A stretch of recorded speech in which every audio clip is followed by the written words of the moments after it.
Hello. Yes, I'm audible, right? Okay, Yeah. so Did the host log in?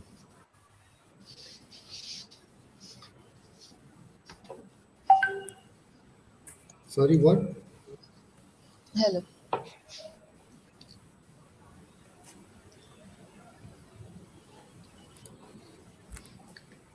Hello. Yeah, Hmm. Can I start? Yeah. yeah. Shall we start? Yeah. Yeah. Yeah. Mm. Can you on your mic? Okay. I mean your video. Yeah, sure. Yeah. A warm good morning to everyone present here. This is Shreya from School of Planning and Architecture, Mysore. Currently pursuing second year in planning. As you all know, NOSPlan stands for National Organization Students of Planning. It's an organization dedicated to developing the community of planning students in becoming better planning professionals of tomorrow. And we all are aware that we are moving towards the new and one of the most important events under the organization, which is the 23rd annual NOSPlan convention, which is Samatolana, to be hosted by Nitya School of Architecture, Planning Design, Bengaluru, which will be on 1st, 2nd, and 3rd of April. And as a part of the pre-conventional events, the NOSPlan has taken up the responsibility of hosting a few series talks, and one of which this is the third series. With the collaboration with the Planning Insights. And Planning Insights is the registered Indian startup recognized by the government of India. It is one of the important and largest platform dedicated to the professionals of urban planning, architecture, GIS, and construction management, bringing all their needs, academic and professionals, integrated onto one platform while making the whole process rewarding. We are glad to have Planning Insights as our collaborator for the 23rd annual NOSPlan convention. Coming to the host, today we have Mahindra Deshmukh, who is a transportation engineer and a road safety auditor. Mr. Mahindra Deshmukh has a master's degree in transportation engineering. He has been working with Global Traffic Solutions, Pune, as a transportation engineer since May 2019. As a part of the his master's program, he was appointed as a research intern for 1 year and at Sardar Vallabhbhai National Institute of Technology, Surat. He is an editorial board member at Mantech International Publications. He has also completed a 15 days program on road safety audit and other road safety related aspects from CSIR, Central Road Research Institute, which stands for CRRI, of India. He is listed as a certified road safety auditor as per the list of profession recently published by the National Rural Infrastructure Development Authority, Ministry of Rural Development, Government of India. He has worked on various consulting projects with following areas of expertise, which is traffic impact assessment, parking evaluation and design, pedestrian system design and analysis, traffic signal timing optimization and design, road safety audits, junction and corridor improvements, traffic impact and simulation studies, public transport planning and design, non-motorized transport modeling and analysis. Having worked on various consulting projects and being a traffic and transportation industry professional, he has a better understanding to the enterprise software packages of the industry as well. He has been providing hands-on training for enterprises, traffic and transportation engineering software to the student at college level under AICTE banner and even personally through online sessions. We are glad to have you, Mahindra Deshmukh. So I'll be handing out for the next thing. Thank you, sir.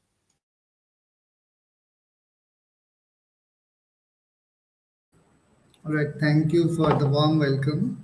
Uh, Okay, then we'll get started with transportation engineering, transportation planning related fields, are like what all things are like ongoing in the industry right now, and what are the career options as a fresher, or like down the line if you have a couple of years of experience, then how can you streamline your career through the number of opportunities available in the industry. There are various new trends coming up. There is metro, there is BRT network in the city, which is like initially it has to be planned in a very sophisticated manner, and there are steps for doing that. And all these things are multiple. These things are related to transportation, particularly for a citywide network, or in some cases then within couple of cities also we plan a few things. So talking about particularly about a city, there are like metro networks. So when a particularly new metro project is initiated, how the overall process of that metro execution work goes, and what role of consultant who prepares a feasibility study for that metro, like whether that metro is required in your city to be built or not. And if it is like required, when you come to a conclusion that a metro is required for your city, not only metro, any sort of public transportation infrastructure which can be initiated through this sustainable transportation infrastructure initiative. So there are multiple corporations and many other authorities now these days promoting sustainable infrastructure, which also is part of planning. So one by one we'll go through, and additionally, in addition to this transportation planning, we'll also talk about the safety component in civil engineering. So basically, our roots, all of us further like post our degrees. Many of you are having your degrees in planning itself, but still the basics of it lie with the civil engineering as well. So we'll also talk about safety parameters of the project. So the project, as in the big infrastructure projects such as roads, then BRTs or metro corridors. So talking about the metro, I will quickly share my screen.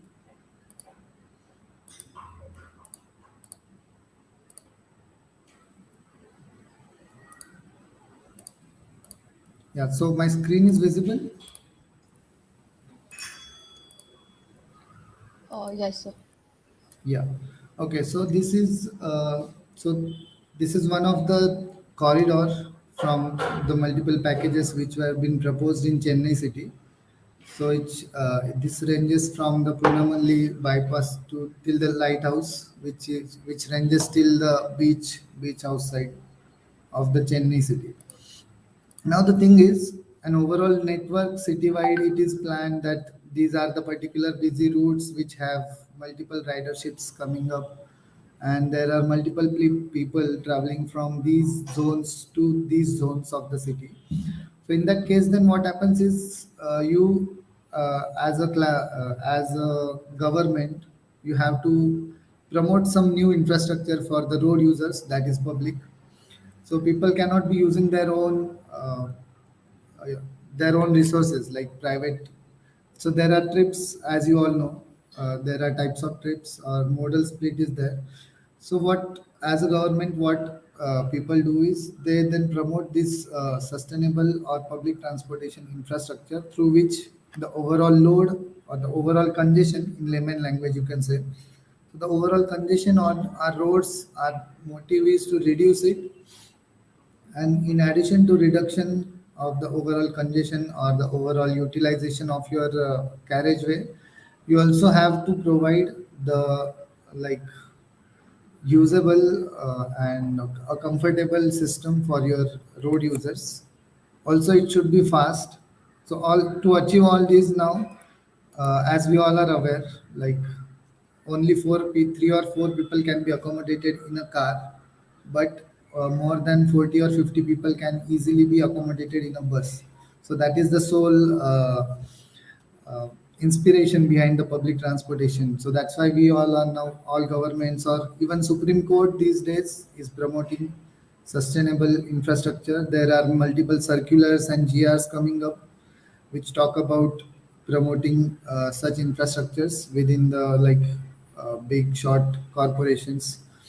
So let's talk about now particularly a package. So what happens is then once a metro line is proposed, once that alignment is final, then that overall metro is been divided. Overall alignment of the metro is been divided in the multiple packages. So that let's say a total 30-kilometer length is there, then the overall 30-kilometer length they try to divide it into five packages, three, four, or five packages sort of, and that length of 5 or 6 kilometers they can divide, and accordingly that parallelly work can be accommodated or parallelly work can be progressed so that the time duration which is required to execute the overall project is less comparatively. So that is one of the motive behind dividing the overall project into corridors. So we were associated with this corridor 4 of Chennai Metro Rail. So there were these multiple number of stations, and few of them were elevated and few of them were underground.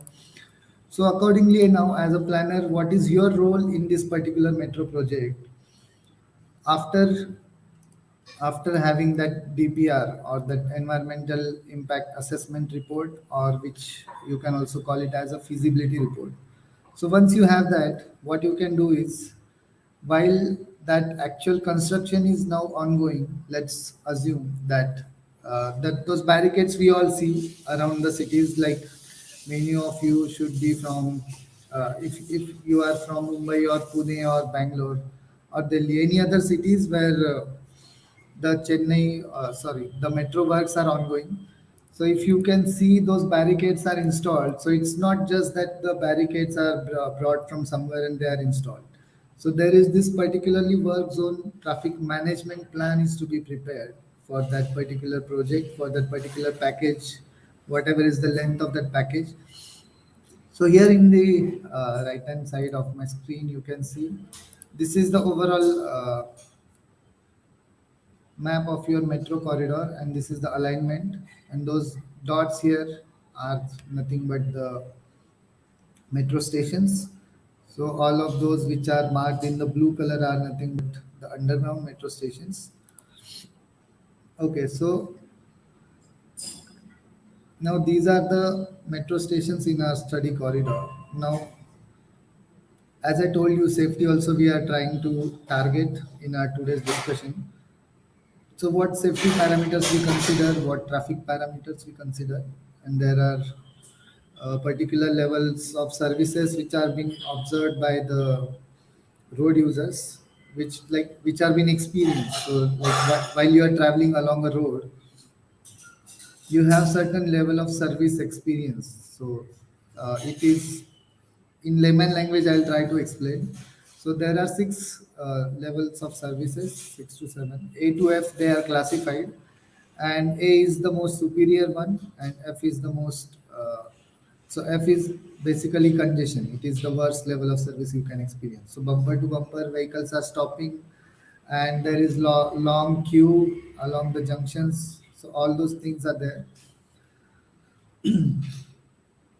So talking about the methodology now, how the execution, while during the execution as a transportation planner or as a transportation or traffic engineer, what are your roles?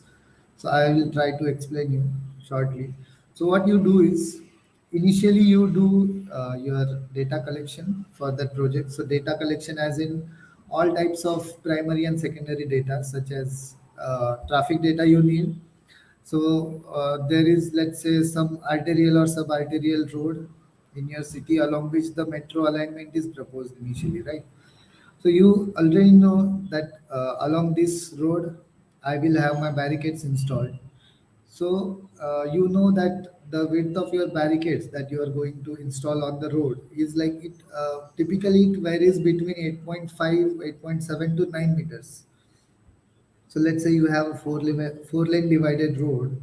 Its width should vary like around 14 meters or 15 meters considering the median, central median. So when you are subtracting this particular width from your available carriageway for the two-way direction movement of your traffic, so you hardly left out with a single lane in each direction after installation of this barricade. So what happens is there is this major impact on the capacity handling capability of your road. So your road is now not able to handle that much traffic which it used to handle back in the day, because we are obstructing the carriageway by installing some firm barricades at the center. So that's why we do collect this traffic data for that particular road stretch. And not only for this particular project road, we also do collect traffic data for the alternate routes. So many times what we do is our major road is not now available or not capable to drive the traffic which is there. So in that case, then what we do is we try to divert our traffic from some alternate routes. So therein this data analysis component comes, where you are supposed to analyze all of those routes for the capacity, which talks about the capacity analysis of your diversion route. So you prepare a route diversion plan first. So like there are some routes. I will show you those that plans. I have all of those plans, but this overall flow, overall methodology, I'll try to brief you shortly. So while the metro construction is on the way, or while it is ongoing, there are concerns about the traffic which is already been moving on that road. So for that, you do this traffic diversion plan. So traffic can be diverted from the other routes, so your metro work can be proceeded in a silent manner. Then there is this traffic safety issue. So traffic safety issue is not only for the road users, that is us, but traffic safety issue is also for the additional machinery or the additional. So they have very high-end machines, high-end cranes and mug disposal trucks, casting yard plants. They have RMC plants. So although all of these multiple aspects, so there are multiple aspects, and wherein this safety parameter has to be considered for the traffic. So there is now different types of vehicles which are going to ply on our road. So in addition to cars and buses from our regular traffic, there are heavy cranes or trucks and many other types of machines on your road itself. So you have to strategize about the safety of your traffic, safety of all road users basically. So if at all there was some footpath back in the day, and now you are driving your heavy machines now along that route. So what are the provisions for your footpath? Yeah, are you providing a temporary footpath for your pedestrians or not? So if at all you are providing what is like according to the, as I told you, we have already collected the data. So based on your pedestrians data along that route, what is the width of your footpath? There is again capacity and level of service analysis for your pedestrians as well. So what is your level of service of that particular width of footpath that you are given for that particular approach? And are you barricading that footpath? So there are multiple things. I will let you know them one by one. So not only this, now initially what these metro people do is they check whether the so geotechnical parameters they test initially. So whether that particular pillar of the metro, will that be able to like so that soil below that pillar, will that be able to bear that much load of that pillar and that overall metro that will be there. There are certain dynamic loading patterns also. When your metro alignment is slightly curved, then there are additional dynamic parameters to be considered. So all that is structures part that can be covered, but as a traffic transportation engineer or planner, so your sole intention is your traffic should be moving and there should not be like congestions, because there is very likely like chances are there you might have certain schools or certain hospitals along your project road. So in that case, then you don't have a choice. Your ambulances are going to be there. your emergency vehicles such as like fire trucks are there. So all these vehicles should also find their way within the crunch of time, and there should not be like congestion, and we cannot ask our ambulance guy to stop for 5 or 10 minutes because of your heavy congestions. So all these things have to be planned initially itself. And also there are buses, so public transportation access management is another aspect. So whatever construction you are doing is for public transport, that is fine. But already there were some public transportation buses or some shuttle bus network is there. So all these things. So if at all there are some bus stops and there is now only one lane, one drivable lane along your project road, so you cannot ask buses to stop on that single lane, because the moment a bus stops at the bus stop, the dwell time or the boarding and alighting time for the passengers, it is minimum 10 to 15 seconds is minimum required. And during peak hours this situation can even go worse. So that's why in that case then what you do is you try to relocate somewhere along the parallel routes, you try to relocate your footpaths. So you relocate your public transportation stations, which you call as a bus stop basically. So which used to a bus which originally it used to travel from that road, but now it is not going to travel from that road, but a slightly different route is now organized for the buses movement. So those bus stops also are relocated, and the local public or local commuters, which are the users of that particular bus transport infrastructure, so those have to be informed well in advance that this is not going to be your bus stop anymore, and you have to, like, if at all you are willing to reach out to some area of your city, then this bus stop has been now relocated to some other place. You please go and board your bus from that location. So all these plans, all these signage plans, and all these walkable distance plans are there. That analysis of GIS also you have to do. So if at all you are relocating your bus stop, it should be relocated within a 500 meters if possible. Means if there are no site accesses or land available, then you can't like do that. But that should be your first initial target, because as per the World Bank guidelines, you cannot ask a pedestrian or a passenger to walk more than 500 meters. So that is one of the care that you have to take while you are relocating your buses or bus stops. So I'll let you know. I will show you those plans I have. There is this traffic diversion plan also prepared. So I will show all of those plans to you. And lastly, updated traffic signal control plan. So while you divert your traffic, so I'll just jump to that work on traffic management plan which I have prepared. So what happens is, so let's say, so this black colored line, so my screen is visible, right? Yes, sir. It's in the center, this east-west direction corridor, which is nothing but the metro corridor, and metro is going to be like, it is now being constructed on that road, and it is hardly a four-lane divided road, but still its carriageway varies between 10, 14, 15, 16 meters, and there is this 8.7 meters barricading of metro has been installed now.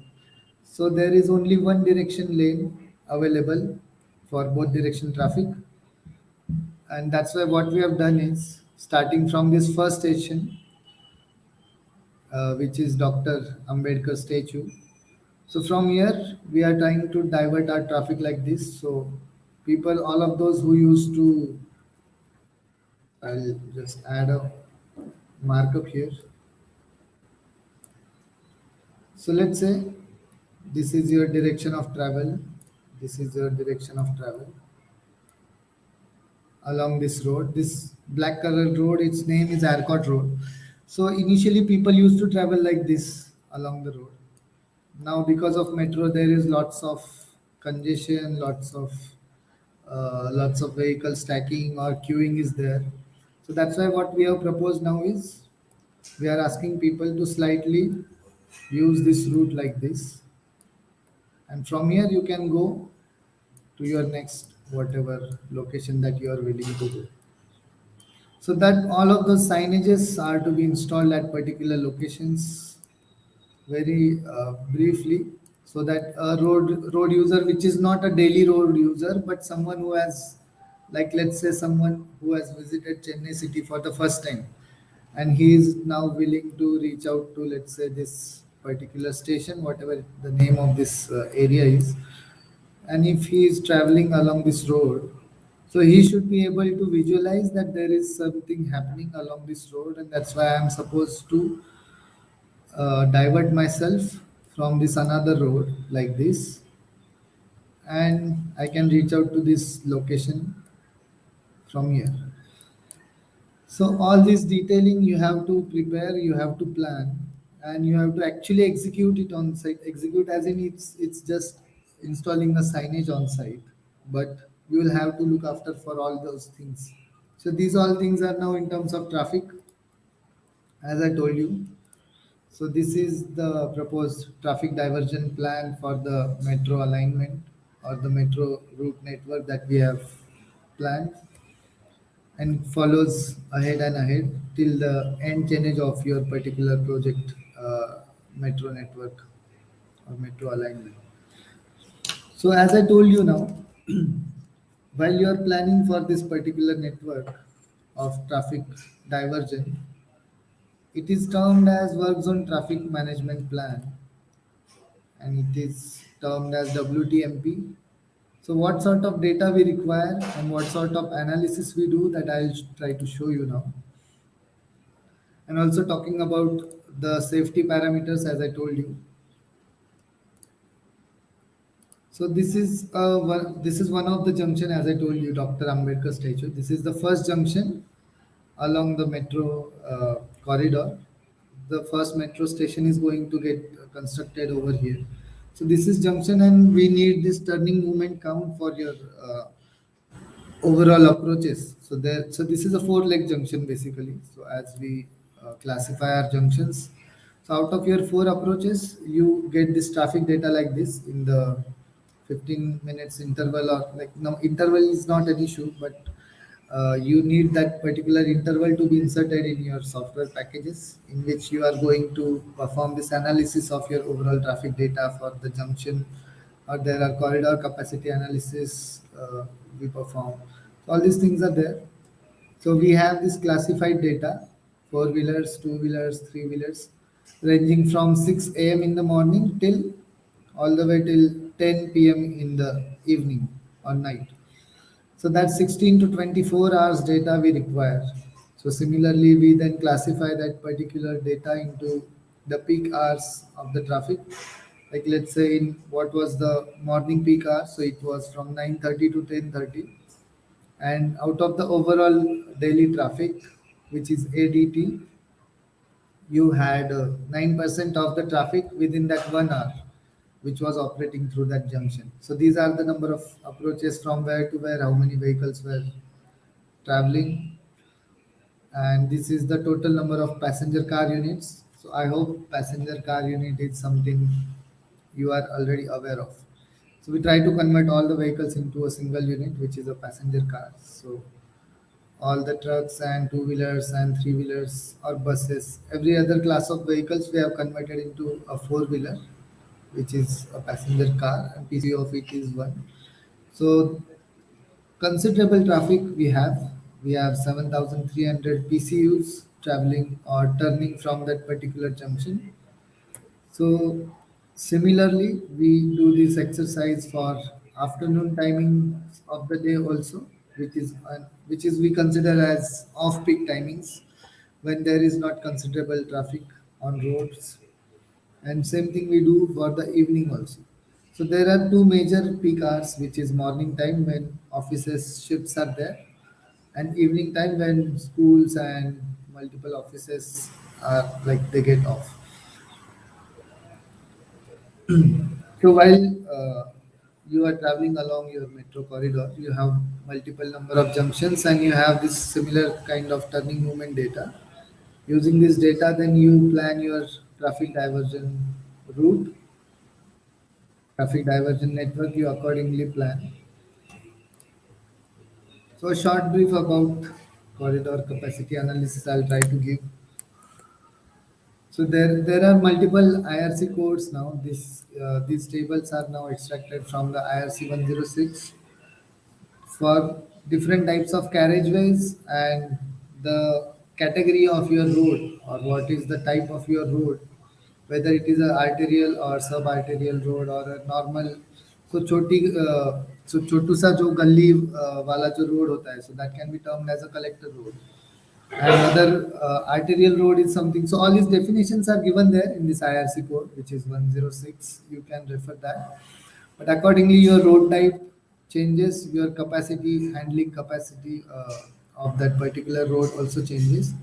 And accordingly, this, as I told you, level of services are there for roads. So whatever is your volume on that road and what is the actual capacity of your road, you get this V by C ratio, which is volume to capacity ratio for your road, and accordingly you classify your level of service of that particular roadway. And source of this is highway capacity manual, which is been like published by the Transportation Research Board of USA. Uh, just to acknowledge you guys, many of you would have been like aware about this, but so India now has its own highway capacity manual also, which was been published by the CRRI itself, the Central Road Research Institute of India, and it was published in 2017. There is no revision happened to it yet, but that is the latest version that you can refer. And multiple factors are there which have been like recalculated, which are already mentioned in other IRC codes of us or this highway capacity manual. But many things directly don't apply to our Indian context from the highway capacity manual, which is HCM. So that's why we have our new version of this document, which can be like termed as Indo HCM, that you can refer. And in terms of urban context, very much focus is given to that. So this is now from 1 to 15. So this is an overall metro corridor. So, and these are the number of signalized junction along that corridor. And what we have done is we have performed this capacity analysis of your overall junctions through which the turning of your traffic is going to happen. And that's why we need to check what's happening today without barrication. And we need to visualize what will happen, how the junction or any road will get impacted because of these metro barrications. So all these visualizations come after this level of service analysis. As you can see, so this is now the two-way direction road. So one which is below is the road which is traveling towards left side of your screen, which is basically the west direction, westbound approach. And the road which is the line which is marked above is the eastbound direction movement. And this is how the bands of your level of service which are experienced are marked now. So you can see at many locations level of service is either D or C, or mostly it is red, which is level of service F. So this is how we can visualize. This is the existing condition now. We can easily, from this map, we can predict that already the existing conditions itself are not like very much feasible on site. So that's why we need to we need to have these alternate routes uh, uh, predefined for our metro constructions. Otherwise, traffic department will not support this particular initiative of metro. So you also need the no objection certificates of traffic departments also, which will allow you to do all this construction on their roads, and they need to ensure that there is not going to be any hindrance to their traffic movement. So for doing that now, all these capacity values I'm telling you. So all these capacity values of your road, they come from this roadway inventory survey. So which is again another type of the data collection only, through which you can collect the data of your roads, of your footpaths, like whether your road is a single lane or double lane road, one way or two way direction, whether there is a median or not. So whether like your carriageway geometry is a divided geometry or undivided geometry, and what is the width of your footpath, what is the width of your curb between the road and footpath. So all these widths you can accommodate into your roads. Like this particular area, if after the edge line, which should have been a shoulder or a single parking lane of 1 or 1.5 meter, it could have been planned that way, but which is not already been planned. So as a planner now, what you can do is you can again collect data for your networks, and then you can again start planning how the traffic will move, how the parking along that road will be managed, how walking commuters or walking pedestrians, how we can do something for them, as like how they can reach out to their destination safely. So all these things we can do. So this is the particular spreadsheets which talks about the roadway inventory survey here. So after collecting all this data, these are the particular fields for which you collect the data, and accordingly then you can prepare your overall diversion plan. And also, as I told you regarding this bus stops relocation, so this legend here it talks about, so you can see the red colored ones. So black colored line here is the basic alignment of your metro, which was also an sub-arterial road of the city, which is Airport Road. Now there were some bus stops along this road, and there were buses also moving in either directions, in two-way directions. So now on the left-hand side of the road, red colored bus stops are there marked, which were already there. And similarly, on the right hand side, this purple colored bus stops are marked. Basically, these are the bus stops which were already been there. These are the existing bus stops, and we have then shifted these bus stops on the alternate routes like this. You can see green and yellow colored bus stops are the bus stops which are now relocated to the other alternate routes that we have proposed. So this is that overall work zone traffic management plan or traffic diversion plan, you can say. So signages are not there. A detailed signage plan is also prepared, but this is how this particular capacity analysis and junctions. So there are also multiple junctions which are now being created. So let's say, for example, this particular junction here, which is 5A. So this is now a junction, which is a T junction, and there were already some vehicles moving along this road. But now your major traffic is going to get shifted from your main airport road to this road. So that's why these locations are also going to get impacted. So in that case, then your traffic signal timing are not similar to what those were before. So in that case, what you will have to do is you will have to perform your traffic signal analysis also. So that I will show you how do we perform this traffic signal or junction analysis particularly. So there are softwares as I told you. So there is Sidra, there is PTV, Bistro software. So these are all those junctions, and this is basically that analysis report. So one by one we can check. So this is an overall summary of your intersection analysis, out of which you have, so the control type is of course signalized because we target mainly signalized junctions.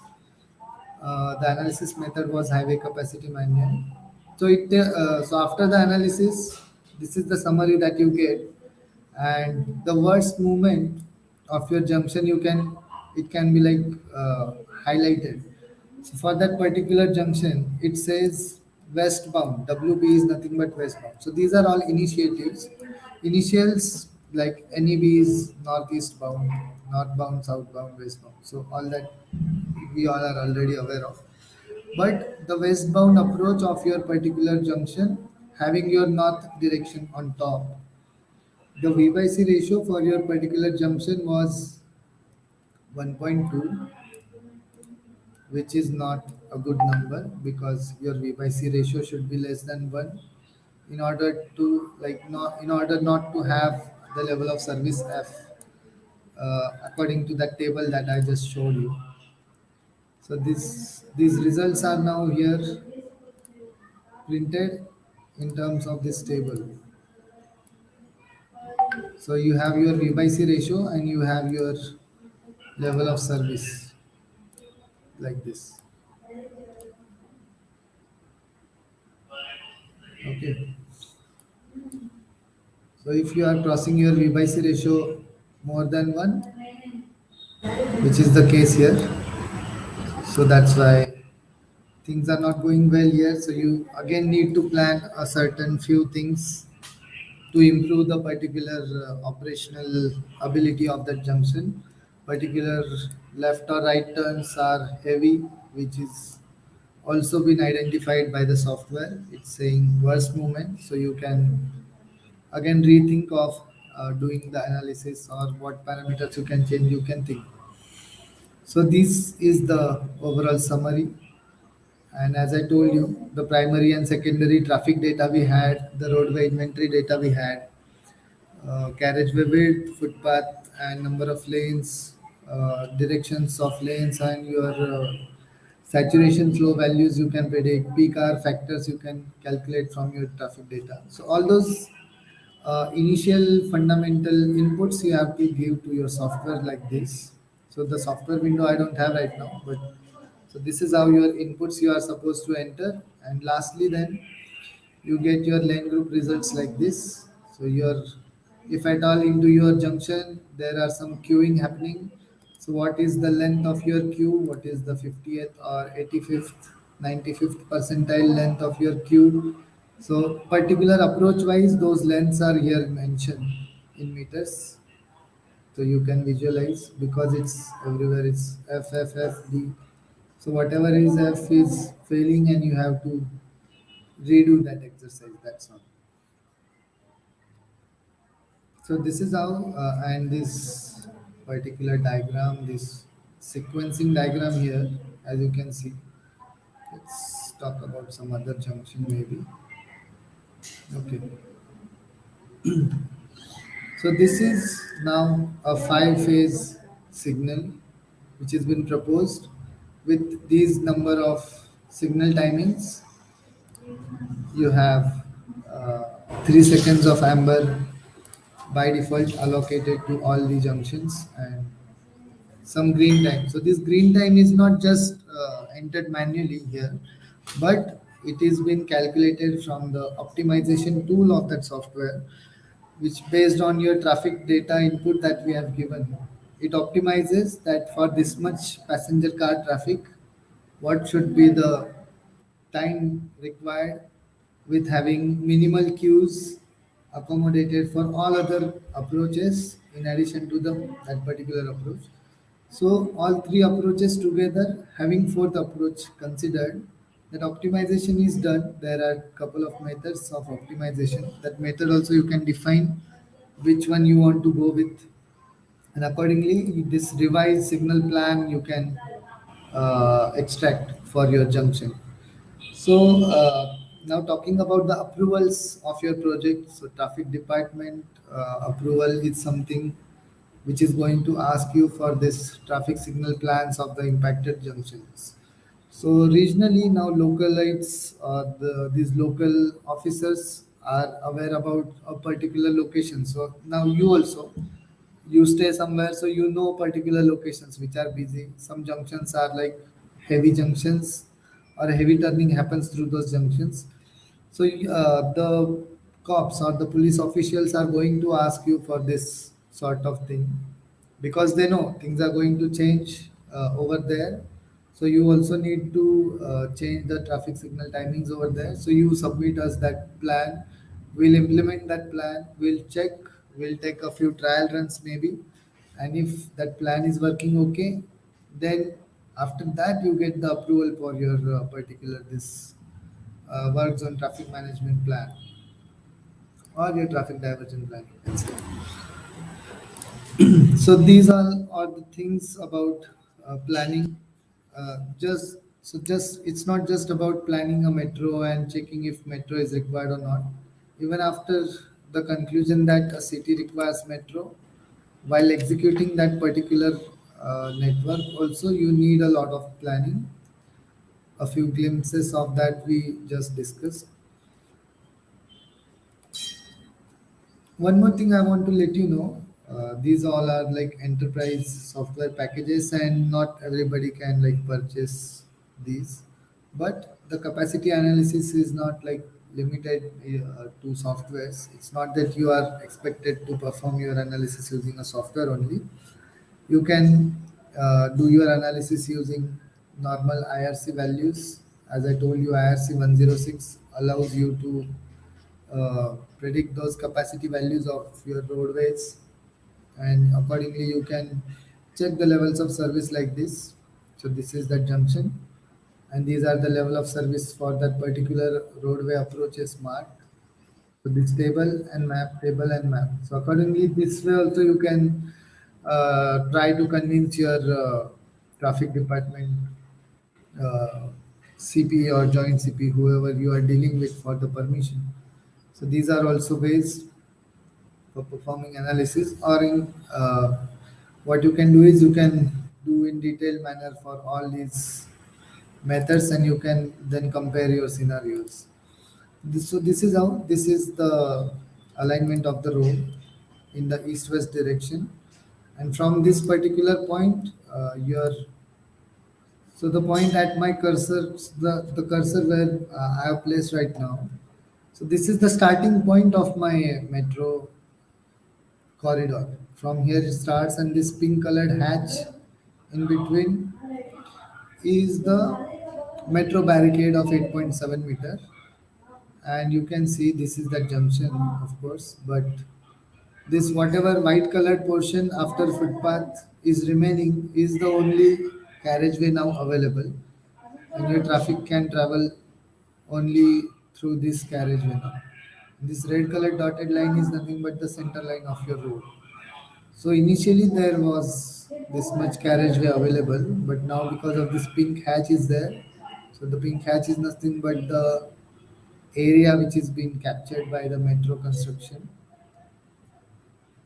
and you can then have your hatches defined so where there is no footpath or carriageway available. So these are your block sections along the roads. So nobody can travel from here till here because this is a block. There is no road or no footpath available. So in that case, then you will have to look after for this particular loop, one way or two way direction loop. You can plan, and you can make people to reach out to all of these locations somehow by managing the local access management for that chainage. So all these things are there. Where now talking about this WTMP, I have a link. Maybe I'll try to share it with you, which allows you. So this is that link. Maybe I'm not sure if I can share that thing with you. Yeah. In the chat box, I have posted that link. This is the link which has been uh, published by the Bureau of Indian Standards, which is Indian Roads Congress, basically, that organization. And these are all the codes, all the standard publications of IRC. Now you can access them. The reason I have came to this link is because I now want to access this particular IRC code, which is IRCSP 55. So particularly now talking about metros, IRC don't have any publication which talks about managing the metro works, but all types of other constructions that you are going to do on your road, this is the IRC code that you are supposed to follow. So as a planner, you also need to know all these things. So there is one more document that I would like to show you guys, which is basically so transportation engineering or planning. There are again further multiple subdomains or further domains into it. You can choose your career into it. Like we have Airports Authority of India, which is AAI. For highways, we prepare DPRs. We do roadway safety audits. For railways, also we have multiple other softwares to design your alignment of your railway or metros. Also, now metro have their own portfolio or they have their own methodology set now. Because initially, back in the day, around 10, 15, or 20 years back, it was like L&T itself was trying to construct the metro first time in India, but now there are now multiple experienced staff they have, and they then appoint those staff within cities, and accordingly they plan. But it's not that there are still vacancies coming up. You can look after for them, and so talking about planning is then planning is not something which is limited to your city. You can explore multiple options like this. Okay.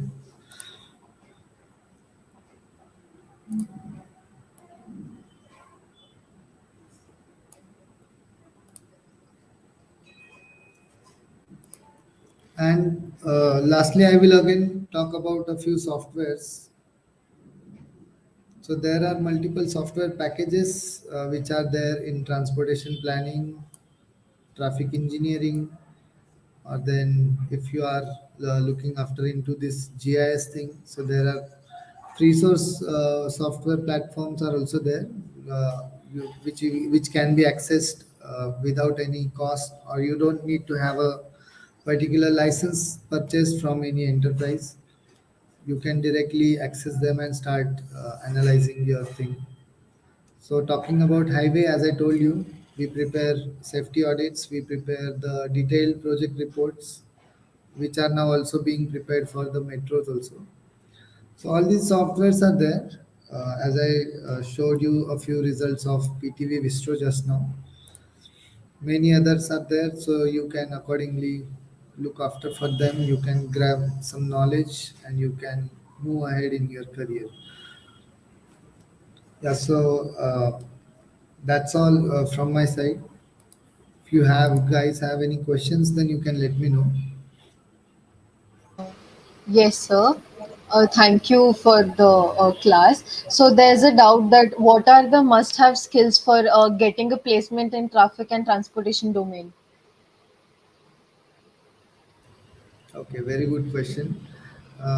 As a fresher, of course, it's a challenge now to find a place where you can implement your knowledge. So it's not just about having knowledge, but what are the like latest trends. So what you can do is you can, while you are pursuing your masters or bachelors, so during your curriculum itself you can start collaborating with some professionals which are already working on some live projects, and you can check what are the working styles, what are the working patterns, how they proceed through their projects, what are so it's not that the by book knowledge is hardly required, or mostly there are people who will do it for you, and you are supposed to implement that document. You have to present that document to someone and you'll have to convince somebody, and which is somebody is always your client. So that is something you need to gain or you need to learn. Whatever you are learning, that technicals is okay. And having your basics of your technicals, I would like to mention one thing. The industry now these days is all about softwares, and if at all you are able to handle particular software, then you can deliver your like there are always deliverables for all the projects. But if at all you are able to deliver the same thing, which is an output of a particular software, but if you are able to deliver the same thing using a free source thing, like there are multiple free source platforms available, using programming languages or using some other tools, or some softwares are also there which are free source softwares, but you just need to have some scripts predefined, prepared, or developed for those traffic simulation or traffic planning softwares are there. transportation planning softwares are there wherein you can perform the analysis within the multiple zones of your city.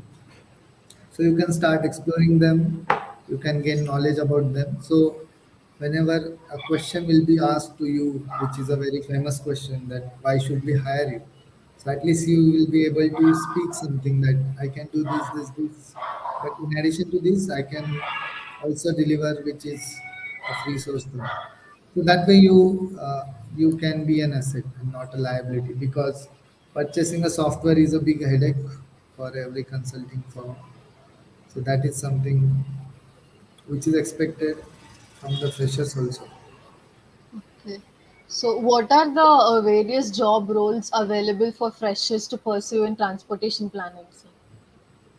Yeah, so there are, as a fresher, then you will be appointed mostly as a graduate engineer, wherein in your initial stages of your career or your job, you will be asked to refer a few documents and you will be asked to prepare similar analyses for your other ongoing projects. And then those things will be like validated, or those will be checked by your senior staff. So that is okay. So that is something now you can do, you can start doing right now also while you're a student. That's the only thing. So start Yes. referring all of these impact assessment reports, all of these environment clearance or feasibility reports of all metro projects or any other big infrastructure project. Let's say coastal road. The coastal road which is now being built in India along the sea coast or whatever, that along the marine drive it starts, and it ranges. So it's, I think, more than 20-kilometer highway sort of project, which is sort of being built in the ocean itself, along the periphery of the ocean. So that detailed report is there available in public domain.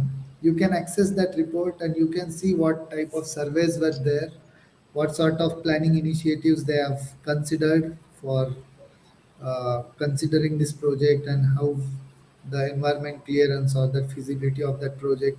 So how travel times are now going to get reduced using that.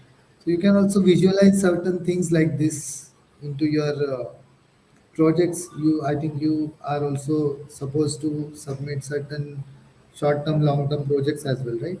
So all those things you can do.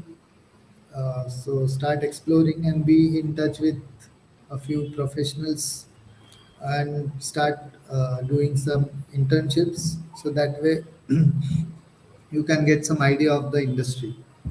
Okay. That is how you So, can proceed. uh, yeah, Rajesh Pradhan here has asked a question that what are the parameters taken into consideration for relocation of bus stops? Okay.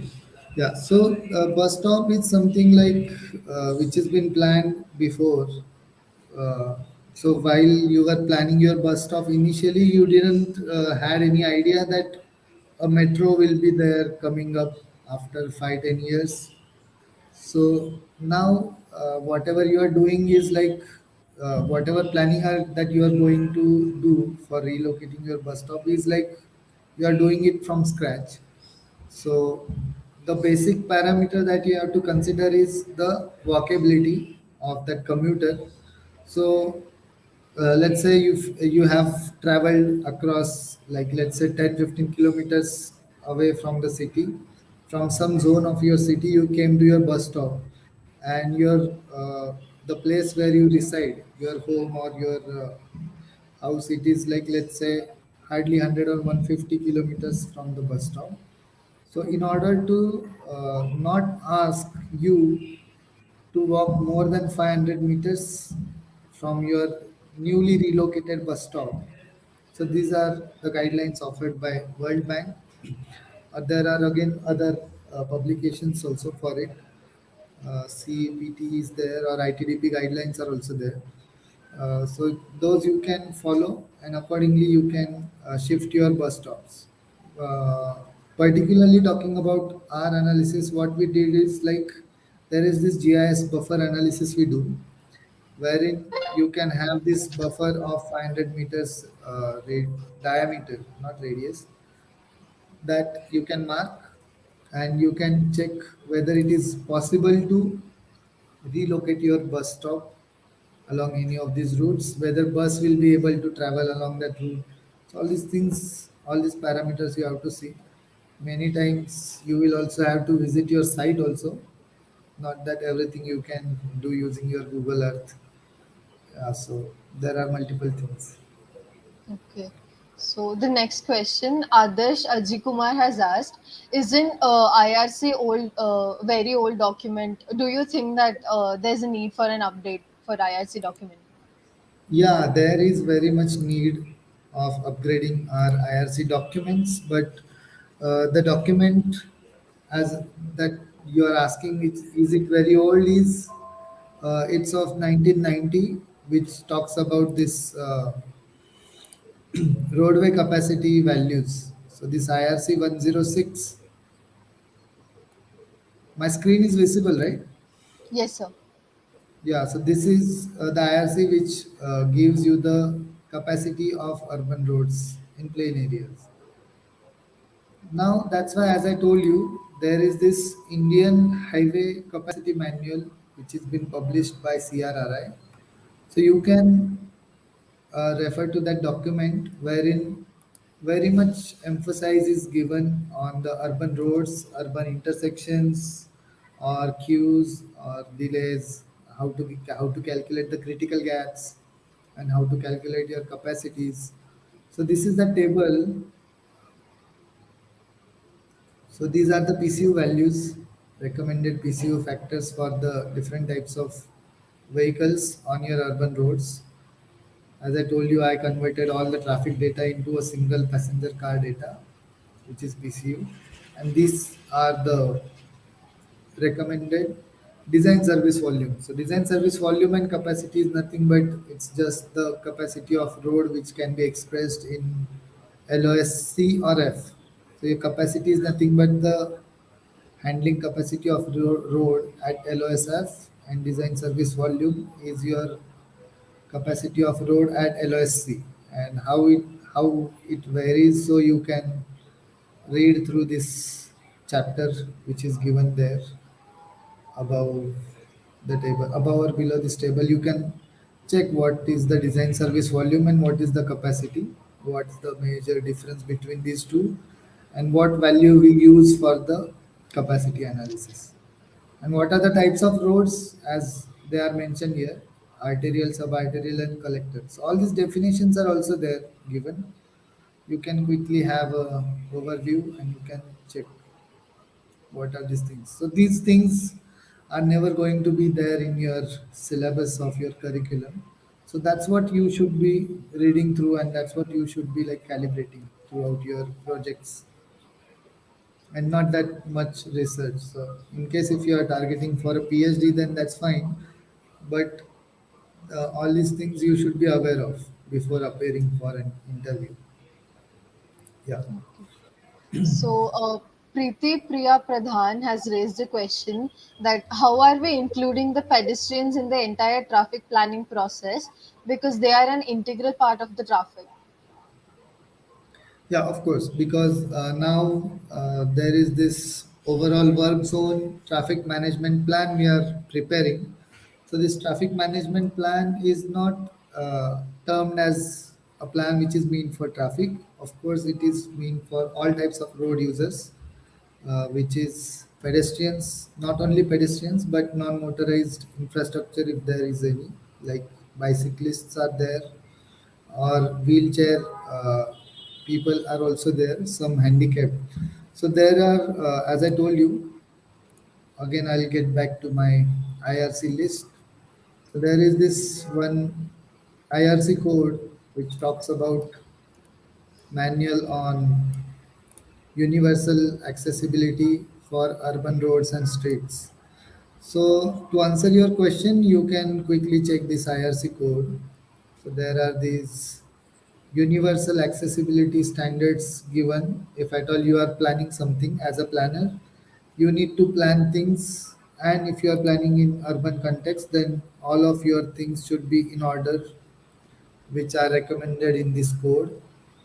And if you are planning something in work zone, so of course you can check out the detailed plans on site. Also you can check for the Mumbai Metro. They have very nicely installed these barricades for footpath for the walking pedestrians. So they have this firm barricade installed, which segregates the roadway traffic and the pedestrian traffic very well, and which is safe enough. But now to answer your question, you can check all these parameters. But to answer your question particularly, the thing is there are because we are in the urban context, there are always these land restrictions are there. So that's why what happens is many times you don't have that much effective carriageway available to accommodate your two-way direction traffic also and your walking pedestrians. So in that case, then what we do is we give staggered footpath, like for let's say for a few 300 or 400 meters, we keep footpath only on left side, looking at the land use of that particular section. If there are commercial places on either sides, then we have to provide footpath on either side, of course. Otherwise, even if you are not going to provide footpath, people are going to be there on the roads then walking. So that all these things you have to visualize and accordingly. But that minimum footpath, as you are asking, so all of these minimum requirements are already been mentioned by the client in the contractual obligations. uh, like you are supposed to keep minimum 1.8 or 2 or 2.5 meter footpath, minimum drivable lane also. You cannot ask like this is like 2.5 or 3 meter uh, available so my traffic can go. No, you need to have minimum certain width is given by the client, so it is like mostly it varies from 5 to 5.5. But in single lane direction, if you are giving, then you need to have at least 5 to 5.5 meter of the carriageway for traffic, and 1.8 to 2 meters is the minimum width of footpath that you are supposed to be providing. So Okay. the next question is asked by Nitin Rathe. Sir, is there a difference between transportation engineering and transportation planning course? Uh, yeah, transportation engineering and planning. So, talking about now highway engineering, let's say. So, highway engineering majorly deals about roads, detailing or designing of your road, about every minute or every intricate parameter. So, which is now a part of transportation engineering. And now talking about transportation planning, then all these feasibility studies, DPRs of metro, not a DPR of a road, but wherein you check, you visualize things. So transportation engineering is mostly about having analysis done, or uh, like planning or designing some infrastructure, like designing a junction, improving a junction, talking about the safety parameters of your junction. So multiple other things they cover under your transportation engineering. And in terms of planning, then you are mostly talking about predicting things, like you are supposed to prepare some plan like this, just like I showed you.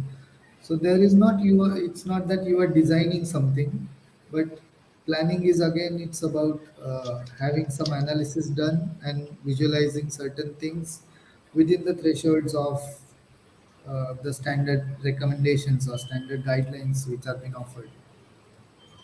Okay. Right. So the last question is just from me. Who is given more preference by the industry? Is it like the urban planners or the transport engineers?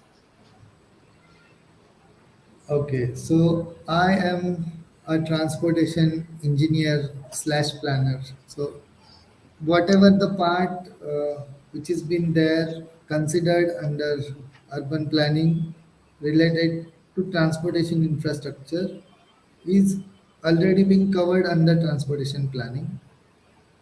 So these out of these two fields, like as an urban planner or a transport planner, these two things are like in common. both the professionals can have a similar set of knowledge with them with due course of time and some experience.